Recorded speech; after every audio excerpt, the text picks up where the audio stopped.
Tangu siku ya tatu asubuhi tulikuwa tukizungumza somo ambayo inasema sababu zinazofanya watu wapoteze baraka katika maisha yao.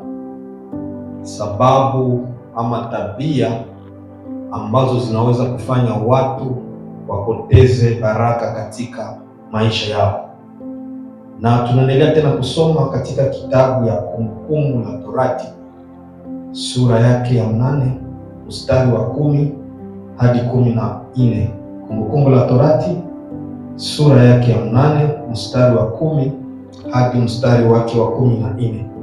Tunasoma katika jina la Yesu Kristo. Biblia inasema hivi: nawe utakula ushibe, utamshukuru Bwana Mungu wako kwa nchi nzuri aliyokupa. Jihadhari usije ukamsahau Bwana Mungu wako kwa kutozishika amri zake na hukumu zake na sheria zake ninazokuamuru leo. Angalia, utapokuwa umekula na kushiba na kujenga nyumba nzuri na kukaa ndani yake, na makundi yako ya ng'ombe na kondoo yatakapoongezeka, na fedha yako na dhahabu yako itakapoongezeka, na kila kitu ulicho nacho kitakapoongezeka, basi hapo moyo wako usiinuke kwa kumsahau Bwana Mungu wako aliyekutoa katika nchi Misri, katika nyumba ya utumwa. Amen. Bwana Yesu asifiwe sana. Nafasi ambapo tunamaliza soma ni wakati Mungu alikuwa akizungumza na taifa ya Israeli mbele watoke katika nchi ya utumwa, na Mungu alikuwa akiwapatia onyo na kuambia ya kwamba mtakapotoka katika ya maisha ya mateso, mtakapotoka katika maisha haya ya utumwa, msinisahau. Bwana Yesu atusaidie sana, kwa sababu ni wengi ambapo wanapobarikiwa wanasahau nafasi ambapo Mungu aliwatoa. Ndio maana Mungu anaongea na taifa ya Israeli mbele watoke katika nchi ya utumwa huko Misri, na kuambia kwamba wakati mnapokula na kushiba, kwa sababu mateso yenu inafika kiwango ambapo inaenda kuisha, kwa sababu siku zote hamkuzaliwa kwa ajili ya kulia, lakini imefika wakati ambapo nitaenda kuwaokoa na kuwafungua kutoka katika maisha ya utumwa. Lakini wakati itapofika mnapokula na kushiba, msisahau Mungu wenu. Bwana Yesu atusaidie sana. Itakapofika kondoo zenu, fedha zenu, mtakapojenga nyumba za mzuri, msisahau ya kwamba ni mimi Mungu niliyewasaidia. Msisahau ya kwamba ni mimi Mungu niliyewatoa katika maisha ya utumwa huko Misri. Bwana Yesu atusaidie sana. Yaani ni onyo Mungu alianza kuwapatia mapema, kwa sababu ni wengi ambapo wanapobarikiwa wanasahau ambapo Mungu alipowatoa. Bwana Yesu atusaidie sana. Kila mtu analia kupata baraka, kila mtu analalamika kupata baraka, lakini ni wachache ambao wanaweza kutunza zile baraka ambazo walipewa na Mungu. Sisi wote mahali hapa hakuna yule ambaye anaweza kukatala kubarikiwa, lakini shida ni kujiuliza, je, tutakapobarikiwa tutatunza zile baraka ambazo Mungu ametupatia? Bwana Yesu atolewe sana, kwa sababu kupokea baraka ni nzuri, lakini kujua kutunza baraka ni mzuri zaidi. Kuna wengi ambao wamekuwa kama wamelewa na baraka ambazo walipewa na Mungu, na hiyo inaweza kuwafanya ya kwamba wapoteze baraka zao. Tumewajua watu wengi ambao walikuwa matajiri kwa miaka 10 imepita, lakini ukitazama maisha yao leo ni watu ambao wanakuwa wakilia na kutosha machozi, kwa sababu maisha yao yameharibika tayari. Na ukikuja kuchunguza vizuri, utakutana wakati walipobarikiwa walishindwa kutunza zile baraka, na ikafika kiwango ya kwamba wakapoteza kila kitu ambao walikuwa nao. Bwana Yesu atolewe sana. Ni wengi leo Mungu aliwapa neema, wakapata baraka, wakainuka, wakafanikiwa katika mambo yao, lakini walishindwa kutunza zile baraka, na leo wako nalia, wako natosha machozi, kwa sababu walishindwa kutumia hiyo baraka vizuri ambayo Mungu aliwapatia. Na wakati tunapozungumza baraka, hatujilimite tu kwa mambo ya pesa. Yaani baraka iko kupata tu pesa peke yake, lakini baraka kwa namna nyingine tunaweza kusema ni wakati umekuwa na mpango fulani, na kwa neema ya Mungu hiyo mpango imefanikiwa ama hiyo mpango imefaulu, ile tunaweza pia kuita baraka. Mungu akikupatia ndoa ni baraka, kwa sababu ni wengi wanapata ndoa, lakini ni wachache wanashindwa kutunza hiyo ndoa. Bwana Yesu atusaidie sana. Mungu akikubariki watoto ni vizuri, lakini kuwalea wale watoto katika mapenzi ya Mungu ndio inafaa. Kuna wengine Mungu amewabariki watoto, lakini kulipo walea watoto katika mapenzi ya Mungu, wanaachilia watoto kwenda katika anasa za dunia. Na wakati tunapozungumza kuhusu baraka, hatuzungumuze tu juu ya pesa, hatuzungumuze juu ya manyumba ambayo tuko nayo, lakini tunazungumza zaidi ya nyumba na zaidi ya pesa. Bwana Yesu atusaidie sana. Elewa ya kwamba hata kulala na kuamka nao pia ni baraka. Ni kujiuliza, je, hiyo muda ambao uko nayo umeitumia namna gani? Maana ni baraka. Kuna wengi ambao wangetamani maisha yako, kuna wengi wangetaka wakuwe jinsi wewe uko, lakini wamekosa hiyo neema. Tembea kwa hospital, utaona kuna watu wamefanya miaka katika hospital, iko kwenye kitanda hatokaki, kusudi akule inabidi wamkulishe, kusudi aende kwenye choo inabidi wamkamate wampeleke. Lakini mimi na wewe Mungu ametupatia nguvu ya kuamka, ya kutoka katika nyumba zetu na kutembea. Elewa ya kwamba hiyo nayo pia ni baraka. Bwana Yesu atusaidie sana. Lakini ni wengi wameshindwa kutunza zile baraka ambazo Mungu amewatia katika maisha yao, na inafanya kwamba leo wamekuwa watu wa kulia, leo wamekuwa watu wa kusaga meno, kwa sababu walipopokea baraka za Mungu walishindwa kutunza zile baraka. Wengi tunasikia walikuwa matajiri, walikuwa na pesa nyingi, walitingiza dunia, lakini leo ni wamaskini wa ajabu. Leo wanalia na kusaga meno kwa sababu walipokea neema, lakini hawakujua namna gani ya kutunza hiyo neema. Walipokea baraka kutoka kwa Mungu, lakini hawakujua namna gani ya kutunza zile baraka. Ndio maana nakutakia ambao siku ya leo hapa, kwa baraka zote ambazo Mungu anaweza kukubariki, na Mungu akupatie neema ya kutunza zile baraka katika jina la Yesu Kristo. Kwa sababu ni wachache wanashindwa kutunza baraka ambazo Mungu ametia ndani ya maisha yao. Na hapa nina sababu fulani ambazo zinaonyesha kwamba watu wanapoteza baraka zao kwa ajili ya tabia fulani ama mambo fulani wanakuwa wakifanya, na inaofanya kwamba wamepoteza baraka zao. Na kitu ya kwanza ambayo inaweza kumfanya mtu apoteze baraka zake ni kumsahau Mungu. Wakati mtu unapomsahau Mungu, kwa tafsiri nyingine umejisahau wewe mwenyewe bila kujua. Kwa sababu siri ya mafanikio ni kukua katika chini ya uongozi wa Roho Mtakatifu, ni kukua katika mapenzi ya Mungu. Lakini ni wengi wanapobarikiwa wanamsahau Mungu, wanafikiri ya kwamba baraka ambazo wako nazo wamezipata kwa nguvu zao ama wamezipata kwa akili zao. Lakini nataka wewe jioni ya leo, kuna watu ambao wanaweza kuwa na akili nyingi kukuzidia, kuna watu ambao wanaweza kuwa na masomo nyingi kukuzidia, lakini hawana maisha kama na yako. Ni kusema kwamba bila ambavyo uko navyo leo, usifikiri ya kwamba ni kwa nguvu wala uwezo wako, lakini ni neema kutoka kwa Mungu. Lakini ni wengi wakati wanapobarikiwa wanamsahau Mungu wao.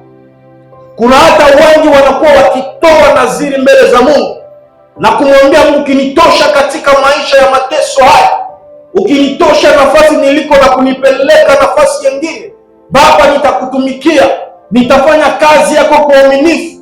Lakini wakati Mungu anapowabariki wanasahau Mungu, wanasahau ambapo Mungu aliwatoa. Ukimwambia twende kanisani, hawezi kwenda kanisani. Ukimwalika kwenda kanisani, analeta masababu nyingi.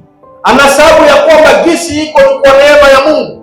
Anafikiri ya kwamba ni kwa nguvu zake iko kwaliko. Lakini elewa ya kwamba hakuna mwanadamu yeyote ambaye iko na uwezo ya kujipatia vitu ambavyo viko navyo kama Mungu akumpatia.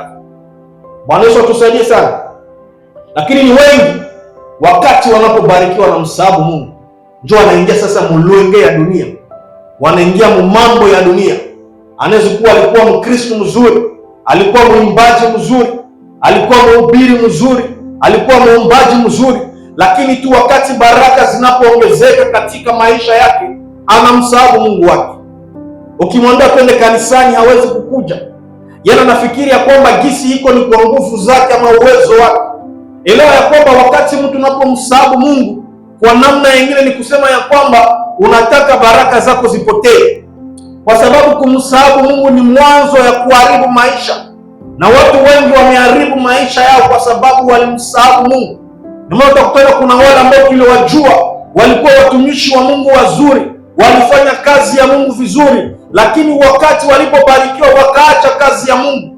Walisababu ya kwamba baraka zao zilikuja katika kazi ya Mungu, na wakati wanapobarikiwa kulipo sasa wakaze bidii kwa kazi ya Mungu, wanamwacha Mungu. Kuna watu ambao wakati iko mzuri haizikia katika mambo ya Mungu, wakati mambo yako mabaya ndio anamsogelea Mungu, lakini akifanikiwa tu kidogo anaenda mbali na Mungu. Elewa ya kwamba kumsahau Mungu inaweza kufanya ya kwamba tupoteze baraka katika maisha yetu. Lakini wale wote ambao wananyenyekea mbele za Mungu ni wale ambao wataendelea kuinuliwa siku zote. Ndio maana kutakia jioni ya leo, katika baraka zote ambazo Mungu anaweza kuweka katika maisha yako, Mungu akusaidie usimsahau. Kadiri Mungu anavyokubariki, kadiri unakazana na Mungu, kadiri Mungu anavyokuinua na wewe unainuka katika kazi yake. Usiache kazi ya Mungu kwa ajili ya baraka ambazo uko nazo. Usimsahau Mungu wako kwa ajili ya baraka ambazo uko nazo. Endelea kumtegemea Mungu, maana ndiye amekupatia hizo baraka. Bwana Yesu atusaidie sana. Kitu ya pili ambacho inaweza kufanya ya kwamba tupoteze baraka zetu ni kukosa shukrani. Bwana Yesu atusaidie sana. Ni watu wengi katika maisha wanakosa shukrani. Mungu anapombariki, kuliko akuje kanisani amshukuru Mungu, anakimbia anaenda katika mambo ya dunia.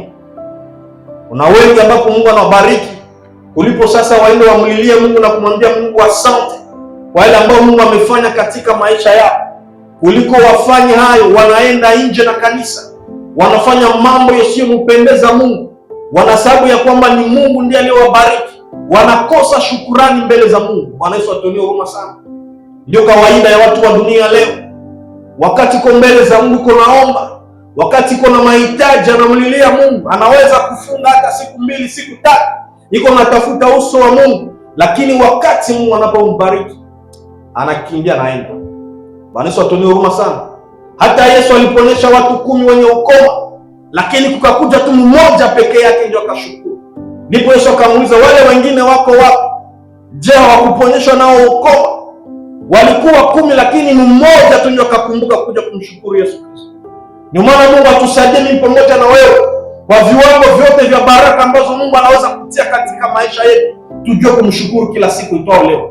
Maana katika kumshukuru Mungu, Mungu anaweza kufungua nyingine milango ya baraka katika maisha yetu ambayo hatukuomba hata. Kwa sababu ya kuonesha ile roho ya shukurani mbele za Mungu, Mungu anaweza kuleta zingine baraka ambazo tulikuwa tukitarajia hata katika maisha yetu, kwa sababu tumeonesha ile roho ya shukurani mbele zake. Kwa sababu wakati alipotubariki hatukuenda mbali pamoja naye, lakini tulikuja tukaanza kumshukuru, tukaanza mrudishia utukufu na kusema apewe sifa, ainuke maana ametutosha katika maisha ya mateso, ainuke maana ametutosha katika maisha ya machozi. Bwana Yesu atusaidie sana. Ndio maana kukosa roho ya shukurani inaweza kufanya ya kwamba tupoteze baraka za Mungu katika maisha yetu. Kutoshukuru na ondoa baraka. Ndio maana mpendwa, na kutakia jioni ya leo Mungu akusaidie kwa viwango yote ya baraka ambayo Mungu anaweza kubariki. Usisahau kumshukuru Mungu. Bwana Yesu atusaidie sana. Mungu akusaidie na kuwezeshe wakati anapokubariki ukumbuke kushukuru. Maana kushukuru ni kumrudishia Mungu utukufu, ni kumwonyesha Mungu kwamba haingelikuwa wewe singepata vile nilipata leo, haingelikuwa wewe Mungu singekuwa jinsi nilivyo leo. Kushukuru Mungu sio udhaifu, lakini kushukuru Mungu ni jambo la hekima, kwa sababu ni wachache wanaokumbuka kumshukuru Mungu katika maisha yao. Ndio maana kutakia siku ya leo Mungu akupatie roho ya kukumbuka kumshukuru kwa baraka zote ambazo atakuwa akitenda katika maisha yako, kwa mahitaji yote ambayo atakuwa tujibu katika maisha yako, kumbuka kumshukuru Mungu. Kuna hata wengine walisema ya kwamba Mungu, sikutanitosha katika hii maisha ya ukimbizi, nikifika kule ambapo utanipeleka nitaingia mkanisa na kumshukuru Mungu. Lakini wakati wanapofika huku, wakati wanapoona kizungu ya huku, wanasahau kumshukuru Mungu. Ijapokuwa walitoa naziri mbele za Mungu, wanafikiri ya kwamba kumshukuru Mungu ni jambo ya kawaida. Acha nikwambie kwamba Mungu anapenda sana mwanadamu wakati anapomshukuru. Wakati mwanadamu unaposhuka na kumshukuru Mungu wale ambao alitenda kwa ajili ya maisha yako, yawe madogo kama vile makubwa, elewa ya kwamba ni kumfurahisha Mungu, ni kumtukuza Mungu na kufanya ya kwamba Mungu afungulie ingine baraka katika maisha yako. Lakini wewe unakutana, walienda milimani, waliomba, Baba ukifanya hivi, Baba ukinifungulia hivi, kitu ya kwanza nitafanya nitakushukuru. Lakini wakati Mungu anapowabariki wanasahau kumshukuru Mungu. Mungu atusaidie mimi na wewe tuikale na kufikiri katika maisha yetu. Ni mara ngapi tulisema tutamshukuru Mungu lakini tukasahau kumshukuru Mungu? Ni mara ngapi Mungu alitutendea ishara na miujiza katika maisha yetu lakini tulishindwa kumshukuru Mungu? Bwana Yesu atusaidie sana. Tuikale na kufikiri vizuri nini ambayo Mungu ametutendea katika maisha yetu na tulishamshukuru kwa nini ambayo ametenda katika maisha yetu. Bwana Yesu atusaidie sana. Yengine kitu ambacho hawezi kufanya kwamba mtu apoteze baraka zake katika maisha yake ni roho ya kiburi. Bwana Yesu atusaidie sana. Kiburi ni kumuiga shetani, na watu wengi wamekuwa wamejaa na roho ya kiburi ndani ya maisha yao. Wakati Mungu anapowabariki na kiburi inainuka katika maisha yao, unakutana mtu anaanza tembea kama vile mfalme mmoja hivi, mabega anapandisha yulu, hawezi kusalimia tena watu, hata na Kiswahili anabadilisha. Unakutana nazo ile Kiswahili moja maajabu ajabu ambao kwa anaongea. Ni mtu ambaye unakutana tena hawezi kujali watu na kuzogelea watu na kusema ya kwamba nini hamko tena wa level yangu. Yaani unakutana mtu anakuwa na madharau moja ya ajabu. Kiburi inamshusha mtu na kufanya kwamba baraka za Mungu zipate kupotea. Kuna watu wakipata kidogo tu na madharau yanatoka katika maisha yake, kiburi inakuwa mingi. Kuna wengine hawezi tena kupatia mwingine mkono. Nakumbuka ndugu mmoja huko ambapo tulitokea huko na Kivali, yeye kwa anafika kiwango akikuletea mkono anakuletea ndio fungulo zake ndio gusa. Yaani hawezi kupatia mkono, anakupatia ndio fungulo. Bwana Yesu atuonee huruma sana. Yaani kiburi moja ya ajabu bako unajiuliza, je, hii ni mambo gani? Tungaliki mwa hii maisha ya ukimbizi, lakini mtu ashafika kiwango ya kiburi kama na hivi. Mungu atuonee huruma sana. Yaani kuna wengi unakutana anapotubarikiwa kidogo, kiburi na waka ndani mwake. Anakuwa mtu wa majivuno, anafikiri ya kwamba gisi iko ni kwa nguvu zake, anasababu ya kwamba ni Mungu ndio amemsaidia. Kama vile nilivyosema mwanzo, kwa vyote ambavyo tunaweza kupata tusifikiri kwamba ni kwa nguvu na akili yetu. Kuna wale ambao wako na akili kutuzidia, kuna wale ambao wako na nguvu kutuzidia, lakini ni kwa neema ya Mungu. Ndio maana wakati Mungu anapotubariki tuache kiburi, tuache madharau, maana itatufikisha fasi. Kiburi itafanya kwamba tupoteze baraka ambazo Mungu aliweka ndani ya maisha yetu, maana Mungu hataki kiburi. Bwana Yesu tusaidie sana. Ndio maana tusoma katika kitabu ya Mezali sura ya 16 na mstari wa 5. Utaona Biblia inaonyesha ya kwamba kila mwenye moyo wa kiburi ni chukizo mbele za Bwana. Kila mwanadamu ambaye kuna moyo wa kiburi ni chukizo mbele za Bwana. Lakini tena katika hiyo sura ya 16 ya kitabu ya Mezali mstari wa 18, Biblia inasema ya kwamba kiburi hutangulia uharibifu na mtu mwenye moyo wa majivuno anatangulia kuanguka. Bwana tusaidie sana. Kumbe roho ya kiburi ni kutangulia kuanguka. Yaani wakati mtu unapokuwa na roho ya kiburi, elewa ya kwamba wewe mwenyewe uko unajichimbia shimo yako bila kujua. Uko unajishusha mwenyewe bila kujua. Kuna watu ambao walikuwa na baraka katika maisha yao, lakini kwa sababu ya kiburi Mungu aliwanyang'anya hizo baraka na kuzipatia watu wengine. Kumbe kiburi haiwezi kutufikisha nafasi fulani. Elewa ya kwamba kuna wakati ambapo Mungu anapenda kutubariki katika maisha yetu ili na sisi tuwe baraka kwa wengine. Lakini kuliko tukuwe baraka kwa wengine, tunakuwa sababu ya kufanya wengine waanze yeye na kutosha machozi kwa sababu ya maneno ya majivuno ambayo tuko natosha, kwa sababu maneno ya madharau ambayo tuko natosha kwa ajili yao, inawafanya ya kwamba wakuwe watu wa kulielia, japokuwa Mungu alitubariki ili tupate kuwa baraka kwa wengine. Lakini kuliko tukue baraka kwa wengine, tunakuwa watu ambao tunasababisha maumivu ndani ya moyo wa watu wengine, ijapokuwa Mungu alitubariki ili tukumbuke watu wengine. Bwana tusaidie sana. Maana mara kwa mara wakati Mungu anapombariki mtu anaweza kutumia mwingine mtu. Sasa Mungu akikubariki ili ukuwa baraka kwa mwingine, lakini unashindwa kukuwa baraka kwa yule mtu mwingine, Mungu atachukua zile baraka na kuzipatia mtu mwingine ambaye yuko tayari kukuwa baraka kwa watu wengine. Bwana Yesu atusaidie sana. Ndio maana katika hali yote ya maisha ambayo Mungu anaweza kutubariki, tuache kiburi. Kuna wewe ambao unakutana tena simu hawezi kuchukuliana tena, anaanza kuchagua simu ya kuchukua na hatachukua. Akiona mtu anamwita achana na huyu kwa level yangu. Bwana Yesu atusaidie sana. Kiburi namrudisha mtu nyuma. Kiburi haimsaidie mtu kwa kitu lolote. Maana wakati mtu unapokuwa na roho ya kiburi, huko unajichimbia kushuka mwenyewe bila kujua. Maana kiburi inafanya mtu afikiri ya kwamba vyote ambavyo uko navyo ni kwa uwezo wake, japokuwa sio kwa uwezo wake. Bwana Yesu atusaidie sana. Kwa baraka zote ambazo anaweza kutupatia, atuondolee kiburi ndani ya maisha yetu. Maana kiburi haitusaidie kwa jambo lolote. Kuna wengi unakutana walikuwa watumishi wa Mungu wazuri, lakini wakati Mungu alipowainua katika huduma, kiburi nao ikafanya nini? Kainuka. Bwana Yesu atusaidie sana. Wakati Mungu anaowatumikisha zaidi, nao unakutana kiburi imekuwa imepanda juu. Anafikiri ya kwamba miujiza yote ambayo iko nafanya ni kwa nguvu zake, anasema kwamba ni kwa nguvu za Roho Mtakatifu. Lakini unakutana mtu anakuwa na kiburi moja ya ajabu. Ni mtumishi mzuri, lakini kiburi imemtawala, kwa sababu mwanzo ya kiburi ni kushuka. Kiburi haimsaidie mtu kwa jambo lolote, lakini kiburi inafanya kwamba tupoteze hizo baraka ambazo Mungu aliweka katika maisha yetu. Jambo la aina ambalo linaweza kufanya mtu apoteze baraka zake katika maisha ni dhambi. Dhambi huharibu kila kitu Mungu anajenga katika maisha yetu. Wakati tunapoishi maisha ya dhambi, naweza kufanya ya kwamba tupoteze zile baraka ambazo Mungu ameweka katika maisha yetu. Kuna wengi unakutana wakati anapobarikiwa, anakuwa mtu wa kwanza fanya dhambi kila siku. Anakuwa mtu wa kupenda kwanza haribu nyumba za watu kwa sababu ya pesa ambayo uko nazo. Anapenda hasa kufanya maovu ya kila aina kwa sababu ya utajiri na baraka ambazo Mungu ametia katika maisha yake. Lakini leo ya kwamba dhambi inaweza kufanya kwamba mtu apoteze baraka zake katika maisha. Kuna watu ambao waliharibu baraka katika maisha kwa sababu ya dhambi.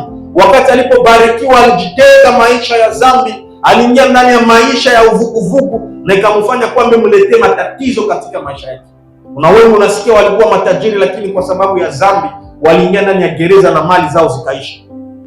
Kuna wengi unakutana walikuwa na jina za ajabu, jina za kutisha, jina zenye heshima, lakini kwa sababu ya dhambi wote waliingia chini na baraka zikaisha. Kumbe dhambi haimsaidie mtu kwa jambo lolote, lakini dhambi inaweza kufanya kwamba tupoteze baraka ambazo tulipewa na Mungu. Ndio maana wakati Mungu anapotubariki, tuepuke dhambi katika maisha yetu.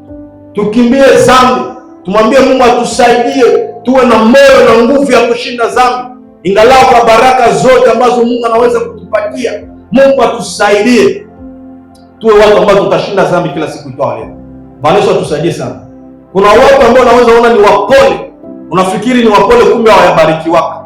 Siku unakutana mtu anabarikiwa, mbona unajiuliza ni fulani mwenye kwaka najua wala haiko fulani, kumbe ni maisha ya umaskini ndio kwaka anamfanya mpole. Mtu unafikiri ya kwamba ni mtu mwenye hekima, kumbe ile maisha ya umaskini ambayo uko unaishi ndio ilimfanya kuwa mpole, ilimfanya kuonekana mtu mwenye hekima. Lakini siku anagusa pesa, siku anapata baraka katika maisha yake, anabadilika. Mpaka mnaanza kuuliza, je, ni mtu ambaye tulikuwa najua wala sio mtu ambaye tulikuwa najua? Kumbe ni yeye, lakini kwa sababu umaskini ilikuwa ikifujika tabia zimoja ndani mwake. Lakini wakati anapobarikiwa, unakutana kuna zingine tabia zimetoka katika maisha yake, anakuwa mtu wa uvuguvugu, anakuwa mtu wa kiburi, anakuwa mtu wa dhambi. Lakini dhambi inaweza kufanya ya kwamba tupoteze baraka katika maisha yetu. Maana Mungu atusaidie katika kiwango ya baraka zote, tuogope dhambi. Hata watoto wetu wakati Mungu anapowabariki, tuwaombie Mungu awasaidie waogope dhambi. Maana dhambi haimsaidie mtu kwa kitu lolote, lakini dhambi inamrudisha mtu nyuma. Bwana Yesu atusaidie sana. Mungu atuwezeshe kutunza baraka zetu katika maisha yetu. Lakini ingine kitu ambalo nafanya kwamba mtu apoteze baraka katika maisha yake ni kutokuwa mwaminifu mbele za Mungu. Bwana Yesu atusaidie sana. Kuna watu wengi ambao wamekosa uaminifu mbele za Mungu. Ukisoma katika kitabu ya Luka 16 mstari wa 10, utaona ya kwamba kupitia kukosa uaminifu mbele za Mungu inaweza kufanya kwamba upoteze kile ambacho ulichopewa na Mungu. Bwana Yesu atusaidie sana. Watu wengi unakutana wanashindwa kwa mwaminifu mbele za Mungu. Wakati alikuwa bado hajabarikiwa, kwa machache kidogo ambao alikuwa akipata, alikuwa mwaminifu mbele za Mungu, alikuwa akitoa 10 mbele za Mungu. Lakini wakati Mungu anapombariki, mambo ya 10 anasahau, mambo ya kutoa sadaka kanisani anasahau, mambo ya kuwa mwaminifu mbele za Mungu anashindwa. Alikuwa kama mtu ambaye hangechelewaka katika kanisa, lakini ni mtu ambaye anataka kuchelewa kanisani kwa makusudi. Unakutana mtu anasema kwa utajiri ambao niko nayo, kwa baraka ambazo niko nazo, siwezi kulamkia kanisani. Anaanza chelewa kanisani. Wewe unakutana anakosa uaminifu mbele za Mungu. Alikuwa anafanya huduma kanisani, lakini wakati Mungu anapombariki anaacha ile huduma kanisani, yani anapoteza uaminifu wake mbele za Mungu. Ana sababu ya kwamba katika hiyo kazi ya Mungu, katika kukuwa mwaminifu kwa kazi ya Mungu, ndipo Mungu alimkumbuka na kumbariki. Lakini wakati anapobarikiwa anapoteza uaminifu wake mbele za Mungu. Alikuwa mtu ambaye alikuwa akijitoa kwa haki na kweli mbele za Mungu, lakini wakati baraka zinakuja katika maisha yake zinamlewesha na anakosa uaminifu mbele za Mungu. Kumbe kukosa uaminifu mbele za Mungu inaweza fanya ya kwamba tupoteze zile baraka ambazo Mungu ameweka katika maisha yetu. Ndio maana Mungu atusaidie tukuwe waaminifu mbele zake, kwa machache hata makubwa, tuendelee kuwa waaminifu mbele zake, kwa sababu kadiri tunaendelea kuwa waaminifu mbele za Mungu, Mungu ataendelea kuinua maisha yetu. Mungu ataendelea kutubariki kadiri tunaendelea kuwa waaminifu mbele zake. Bwana Yesu atusaidie sana. Lakini kitu ya 6 ambayo inaweza kumfanya Mungu apoteze baraka katika maisha yake ni kukosa hekima. Kukosa hekima inaweza kufanya ya kwamba mtu apoteze baraka zake, ama tuseme kukosa hekima ya kutumia baraka ambazo Mungu alikupatia inaweza kufanya ya kwamba upoteze zile baraka katika maisha yake, katika maisha ya kusamani. Ndio maana kutana kuna watu wengi hawana hekima ya kutumikisha pesa, wanatumikisha pesa vibaya. Vyote ambavyo Mungu aliwabariki wanavitumikisha vibaya, wanavifanya na uzembe, kwa sababu wanakosa hekima. Bwana Yesu tusaidie sana. Ndio maana katika mambo yote, katika kuinulia wote ambao Mungu anazifanya katika maisha yetu, tumombe Mungu atupatie hekima kwa viwango yote ya baraka Mungu anaweza kuleta katika maisha yetu. Iwe kuinuliwa katika huduma, iwe kuinuliwa katika kazi, upate pesa, utajiri yote ya dunia, lakini mwambie Mungu akupatie hekima katika baraka zote ametia katika maisha yako. Maana ukitembea na hekima katika maisha yako, itakusaidia kutunza zile baraka ambazo Mungu ametia katika maisha yako. Bwana Yesu atusaidie sana. Kitu ya 7 ambayo inaweza kufanya mtu apoteze baraka ambazo Mungu ameweka katika maisha yake ni kujilinganisha na watu wengine. Na hii imetesa dunia sana. Tunaishi katika dunia imekuwa kama vile ni dunia ya kupingana, ni dunia ya upinzani. Kwa sababu fulani alifanya hivi na mimi inanibidi nifanye hivi. Kwa sababu fulani alitembea hivi na mimi inanibidi nitembee hivi. Ile kujilinganisha na watu wengine inaweza kufanya ya kwamba tupoteze kile ambacho Mungu ashatia ndani ya maisha yetu.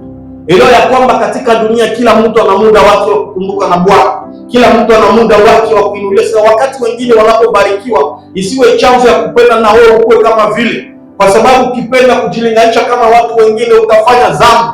Utatoka katika mapenzi ya Mungu. Utaingia ndani mwako na roho ya wivu, kwa sababu unavyoona watu wengine wanavyoendelea.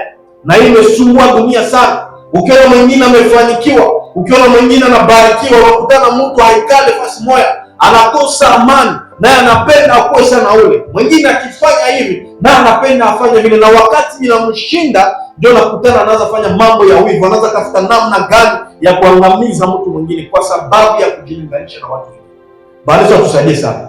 Mungu atuwezeshe na kuelewa ya kwamba kila mtu ana muda wake, kila mtu ana wakati wake katika maisha ya kukumbukwa na Mungu. Ndio maana wakati wengine wanaporuka, tusifikiri ya kwamba Mungu ametusahau, lakini tujue kwamba na sisi muda wetu huko. Tusiwe watu wa kujilinganisha na watu wengine. Sisi wa Kristo hatuiti kwa ajili ya kutaka kujilinganisha na watu wengine. Inabidi tubaki jinsi Mungu alivyotuita. Inatubidi tubaki kadiri na jinsi Mungu alivyotuita, lakini tusiwe watu wa kupenda kuigaiga mambo katika dunia. Bwana Yesu atusaidie sana.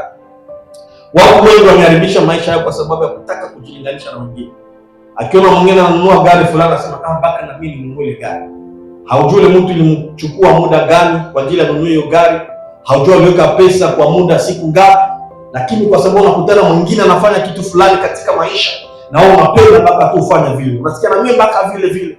Na mimi mpaka nipate ile nguo, mpaka nipate ile nyumba, mpaka nipate ile kitu. Bwana Yesu atuonee huruma sana. Kujilinganisha na watu wengine inaweza kufanya ya kwamba tupoteze hata ile kitu ambayo Mungu ametia katika maisha yetu. Kujilinganisha na watu wengine inaweza kutia katika maisha ya madeni. Watu wengi wameingia katika maisha ya madeni kwa sababu ya kujilinganisha na watu wengine, wanajitia kulevo ambao bado Mungu atawatia ndani. Unakutana mtu anaweza kuishi maisha ya madeni kwa sababu ya kutaka kukua na saa mtu mwingine fulani. Bwana Yesu atusaidie sana. Tunaweza kujitia katika matatizo wakati tunapenda kulinganisha maisha yetu na maisha ya watu wengine. Tubaki kisi Mungu alivyotukutana, tubaki kwa ile lengo ambao Mungu ametutia ndani, ama tubaki kwa hiyo lengo ambao Mungu ametutia ndani na tusubiri kila ambacho Mungu atafanya katika maisha yetu. Nimalizie na kusema ya kwamba kukosa maarifa inaweza kufanya ya kwamba mtu upoteze baraka ambazo Mungu ameweka katika maisha yako. Maana Biblia inasema ya kwamba watu wanaangamizwa kwa kukosa maarifa. Ukisoma katika kitabu ya Hosea 4:6, Biblia inasema kwamba watu wengi wanaangamizwa kwa kukosa maarifa. Maarifa inaweza kufanya ya kwamba upoteze baraka ambazo Mungu alitia ndani ya maisha yako. Ndio maana mlilie Mungu kila siku aendelee kuongeza maarifa katika maisha yako. Watu wengi wamepata baraka katika maisha yao, lakini kwa sababu walishindwa kutunza hizo baraka, inafanya kwamba leo wakuwe watu wa kulia, imewafanya kwamba wakuwe watu wa kuhangaika. Ndugu mpendwa, sijui ni nini ambayo Mungu ameandaa kwa ajili ya maisha yako kesho. Yawezekana Mungu atakubariki kesho, yawezekana Mungu ataongeza kwa zile baraka ambazo tayari ameshakubariki. Usikie sema ya kwamba ukusikia neno, maana wakati neno ya Mungu inatoka haitokake bure. Yawezekana kuna kila ambacho Mungu ameandaa katika maisha yako. Kuna baraka ambazo Mungu ameandaa katika maisha yako. Kuna kuinuliwa kwa Mungu ameandaa katika maisha yako. Lakini ndugu mpendwa, umwambie Mungu akuwezeshe utunze baraka ambazo ataweka katika maisha yako. Usiwe mtu wa kiburi wakati unapobarikiwa. Usimsahau Mungu wakati unapobarikiwa. Kwa vyovyote ambavyo Mungu atafanya katika maisha yako, mwambie akuwezeshe uwe miongoni ambao watakumbuka kutunza zile baraka ambazo Mungu anatayarisha katika maisha yako. Maana mimi ya kwamba Mungu ana uwezo wa kubadilisha maisha yako. Yale ambayo unaona leo, unafika wakati ambao utaikala na kumbuka na kucheka na kujiuliza, kumbe ningetoka kama hii hali. Ndio maana uanze ambia Mungu aanze kuwezesha kwa baraka zote ameandaa katika maisha yako, akusaidie uweze kuzichunga. Mwambie Mungu akusaidie kwa baraka ambazo ameandaa katika maisha yako. Usiwe mtu wa majivuno, usiwe mtu wa kudharau. Akupatie neema na hekima na maarifa ya kuchunga zile baraka ambazo atenda kuinua katika maisha yako, kwa sababu kwa watoto wa Mungu kubarikiwa ni haki. Bwana Yesu atusaidie sana. Kuna wakati ambapo utaikala na kushuhudia matendo makubwa ambayo Mungu alifanya katika maisha yako, lakini nakuombea jioni ya leo Mungu akusaidie kwa baraka zote ambazo Mungu ataongeza katika maisha yako, uendelee kutembea vizuri na Mungu. Ikiwa ni kwa watoto wako, baraka ambazo Mungu ataweka kwa ajili ya watoto wako, Mungu akusaidie watoto wako endelee kutembea vizuri pamoja na Mungu. Maana wakati tunapotembea vizuri pamoja na Mungu, ndipo itafanya kwamba baraka zetu ziendelee kudumu. Mungu atubariki sote. Amen. Tutaomba Mungu. Najua ya kwamba Mungu atakubariki. Maisha unayoishi leo haiko ndio maisha ambayo utaishi kesho. Lakini utamwambia tu Mungu moyoni mwako akusaidie kwa baraka zote ambazo atakubariki. Uendelee kuwa mwaminifu mbele zake. Usingelipoteza zile baraka ambazo ameandaa kwa ajili yako kwa sababu ya nasa wala kwa sababu ya mambo za dunia. Lakini Mungu akupatie hekima, akupatie nguvu ya kujua zitunza zile baraka ambazo ameandaa katika maisha yako. Tuinamisha vichwa vyetu tuombe.